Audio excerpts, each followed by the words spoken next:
Hi, Stampin' friends. My name is Lisa. I also go by Beehive Stamps. I'm in Utah. I'm an independent Stampin' Up demonstrator, and I am going to show you today how to create a 3x3 post-it note little portfolio holder using the Sweet Citrus bundle that's in the new mini catalog for the January through April catalog that you can get from your local Stampin' Up demonstrator. I was inspired with this bundle by some prints that I have from old citrus boxes, the labels that they used to put on for produce boxes that I have up in my kitchen. And I was really intrigued when I first saw this in the catalog at Onstage.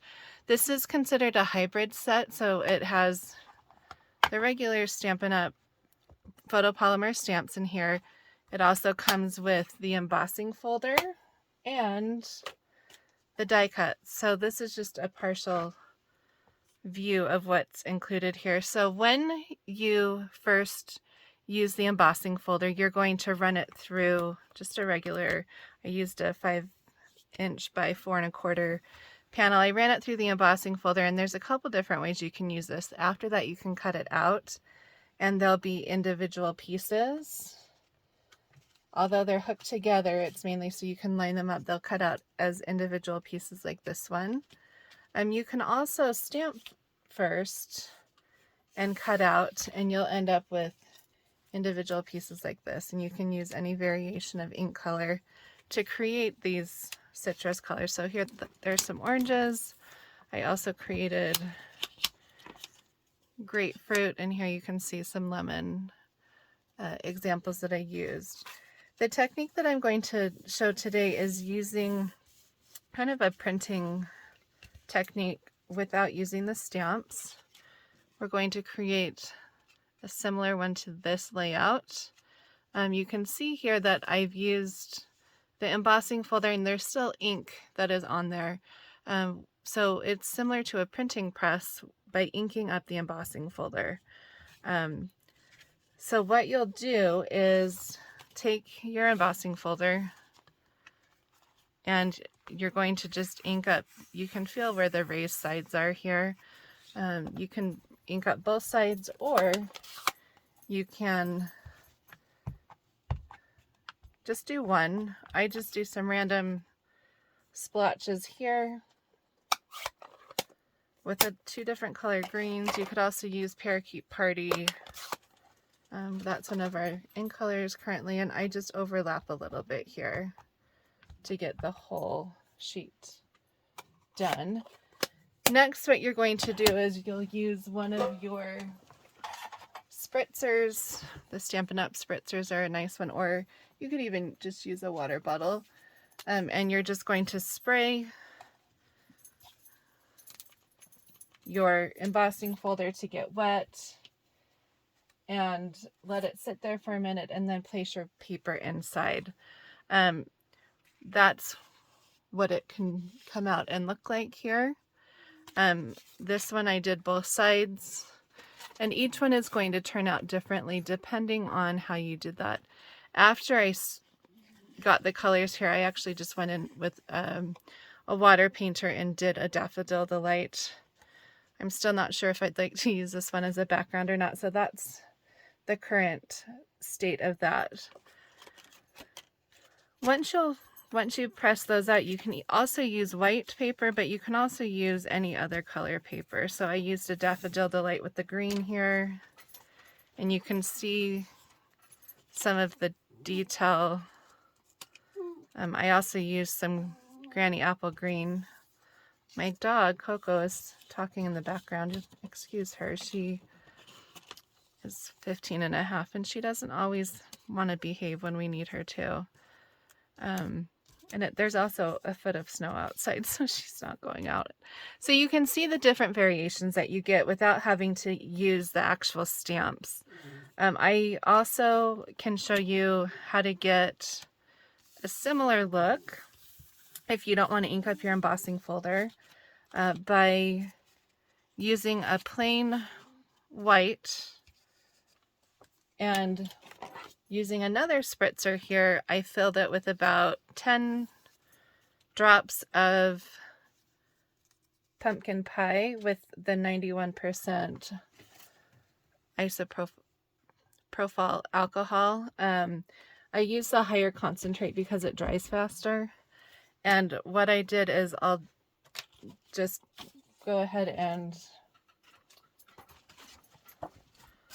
spray here, and you can start colorizing what you'd like. The more you spray, the higher concentrate you'll get, depending on what color that you'd like. You could also scrunch up some, this is just like wrapping, like packing paper or paper towel, and you can also go back and dab it and then continue and repeat the process until you get your desired color. So that could, this is one example here that I did. And so depending on how dark you want it,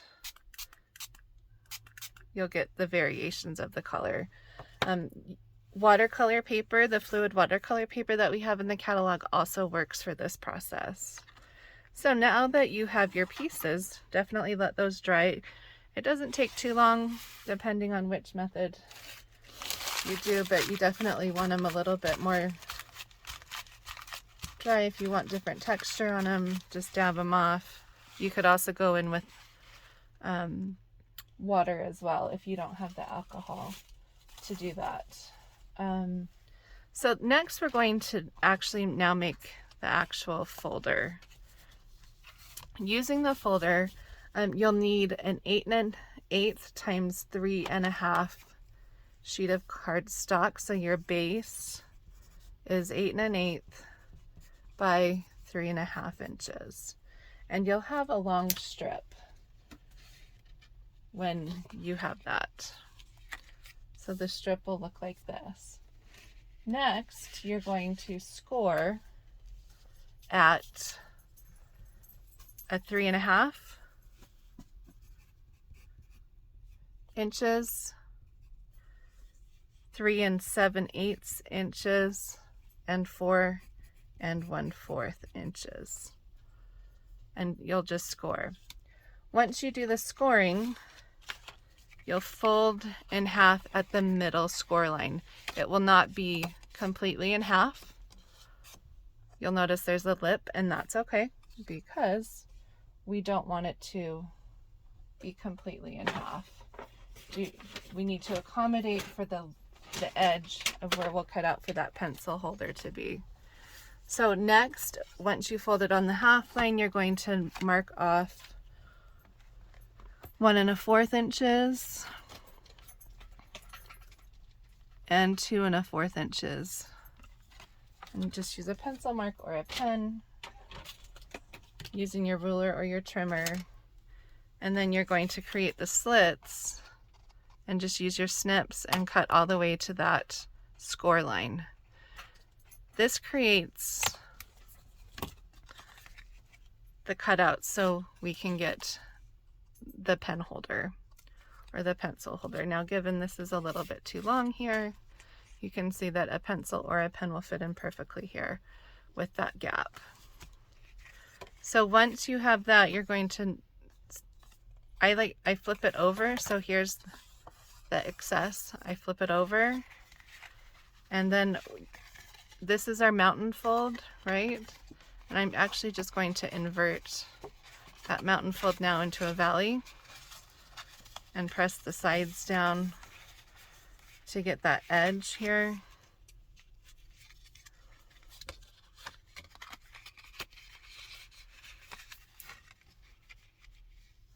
And I flipped it back over so you can see that now those edges line up perfectly. I have one already done here, and I put the tear and tape on the inside seam, the one that's closest to the right hand side. And you can test here by now having the excess lip on the top part, holding your fold, pressing out the pen holder, and you know that that's going to be the right place to put the tear and tape on. take off the backing tape with either take your pick tool or your scissors, handy dandy scissors. So these are great little gifts. I made these for people at work because we're always using Post-it notes. They can be a fun little friend gift. You could also do it to like create yourself a book. If you have a stamp that you use for swaps, I have a stamp that I stamp my Post-it notes with and stick on the back of a swap. It could be, you know, just something to keep your personalized pre-stamped images in. So now we have our booklet. I like to do the tear and tape first so then I know that now my workspace here is 3.5 by 3.5. I took some coordinating paper. This is from our annual catalog. It's the Tea Boutique DSP. And I cut all of these down into 3.5 by 3.5. Actually, excuse me, 3.25 by 3.25. And I can check that just right here. Yeah, they're 3.25 by 3.25. And this is going to be my backing for the front. Here, you can use your glue or whatever adhesive of your choice. I actually use these smaller bottles and put our green glue inside of them. I tend to be a heavy-handed gluer, so it gives me more control, and I'm just going to line that up so there's a small border around. This will have the 3.5 front, so a 3.25 inch gives me a good border. I'm also going to glue on the bottom, which is where those Post-it notes will stick.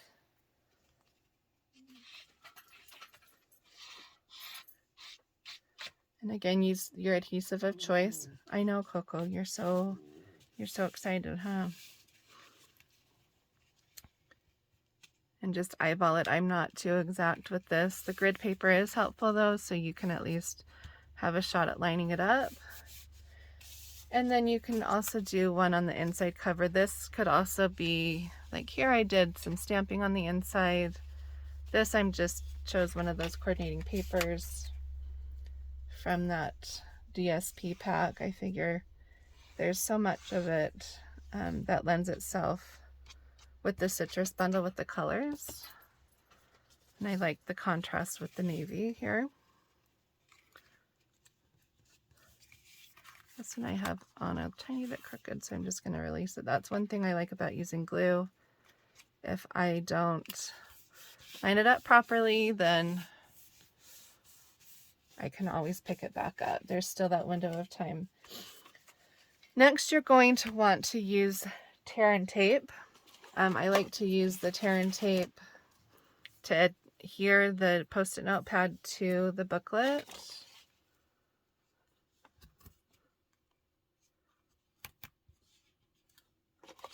I'd like to make sure that all of the edges are adhered nicely,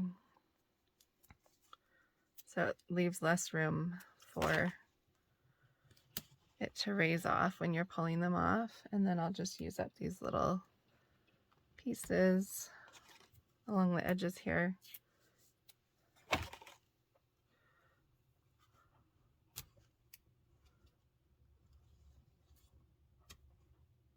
I'm sure the Seal Plus would also work well.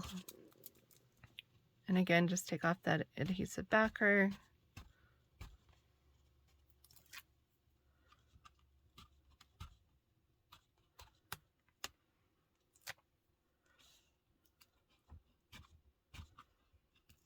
And peel that off.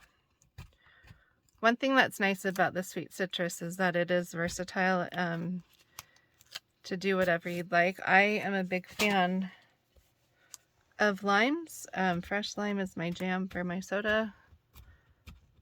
And lemon and water is always great. It's just been something that's been a favorite of mine for ever, I guess. There's a picture that I have of myself as like a 2-year-old that I just have a huge orange that I just bite right into. So I'm just going to add my return address stamps, and so that's the front. Next, what I'm going to do is think about the layout that I want for the inside of here. I did already trim down a 3" by 3" background using crumb cake, and I like that embossed background. This is, you can see how well, this is just using some white craft ink that I was playing with, so you could see the relief of the embossing folder. It's a 3D embossing folder, so it really does show the detail. And if you rub any kind of ink with, whether you're using a blending brush or your sponge daubers, it really picks up the detail. So if you like to do a similar color, that would also work. I'm just going to use the reverse side that's more flat on top. I'm going to glue this down.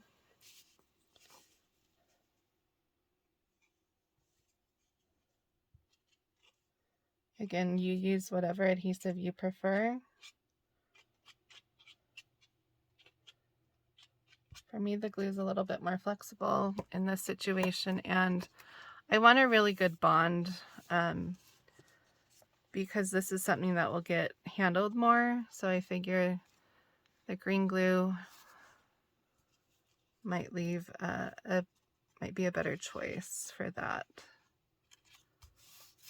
Again, I just like to rub it down in all the areas to really get that to connect. Because the high relief is on the inside, I just really also want to get down where the flat areas are to get it adhered. All right, so next I'm going to choose the printed limes that I did. I'm going to use a variety, I think, of images used on different background papers. So I have the lemon, kind of a lemon lime, right? And then the granny apple green, the parakeet party will also work really nicely. And then I'll just do a slice with the white so I can give it some more texture here, or just some color contrast. I think I like that best. Again, I'm going to glue down the main one here. And you can see when I originally cut these out, I was at the edge of the paper with that die cut. I ran the panel of paper with the die cut twice because I wanted to see how many times I could cut. Since the die cut has 4, when I cut out the panel, depending on how you do it, I think of where I embossed it was more, so I had the full circles here. I'm just going to turn that so it gets hidden. You can always fix your mistakes, or maybe not perfect circles, this way. The other thing that I'll show you quickly is you can watercolor these nicely for the backgrounds. This was just with some of the watercolor paper. I actually was just playing around with the different concentrates of the ink. I would just squeeze the ink on a block like this and then just use the water painter to go in. So I was just playing around with that at work one day. Here you can see the side that did not get inked is where I'm putting the adhesive here.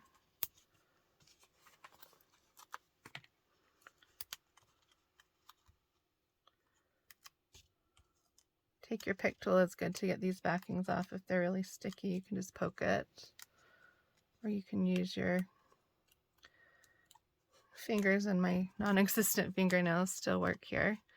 I'm just going to put that at an angle like it's sliced, and then with this piece I'm just going to put adhesive, the dimensionals, on the one side because the other side will have a dab of glue to connect onto the already raised lime piece.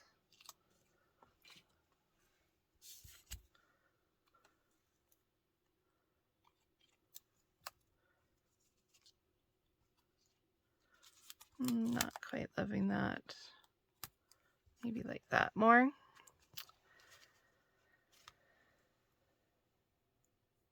And the last step would be to use your embellishments if you want it to bling out a little bit. I'm just grabbing mine right now. So there's lots of great ones to use. So we have the in color here, or I do like the matte ones as well. Rhinestones are always good, right? And then we also have the in color. And I think those would be good for the orange one, but I think we'll just stick with the white today. And I use my snips a lot to just pull off the pieces here.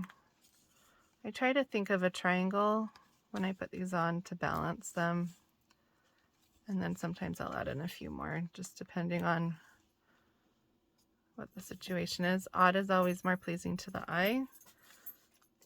So I try to kind of practice that as well. So this is just one of the, even a hostess gift. This could be a really fun item to do for your club members, or if you have gifts to make. And you can buy the mini pins usually at the dollar store. I didn't feel like the holiday ones really matched, so I know on Amazon you can also order them in bulk. And of course this is not as full with that, but you can personalize a stamp here, write a note in here. So I think that these could be a really great fun thing to do. You can use all different color combinations. And there's some really great DSP from the Tea Boutique set that would match this also as a background from there, and I think it's a great complement to the orange. So hopefully you enjoy using the Sweet Citrus bundle. This is also something that you can use for any of the other DSP. I have linked my project to my site at lisaowen.stampinup.com in the projects, and I'll also be adding centimeter measurements so you can make this with whatever measurement you prefer to use. It doesn't use a lot of paper, so you can make quite a few of these little booklets with one piece of DSP with the backs, and just, you know, mix and match for the variety here. So enjoy, and I'll see you again sometime else. Bye.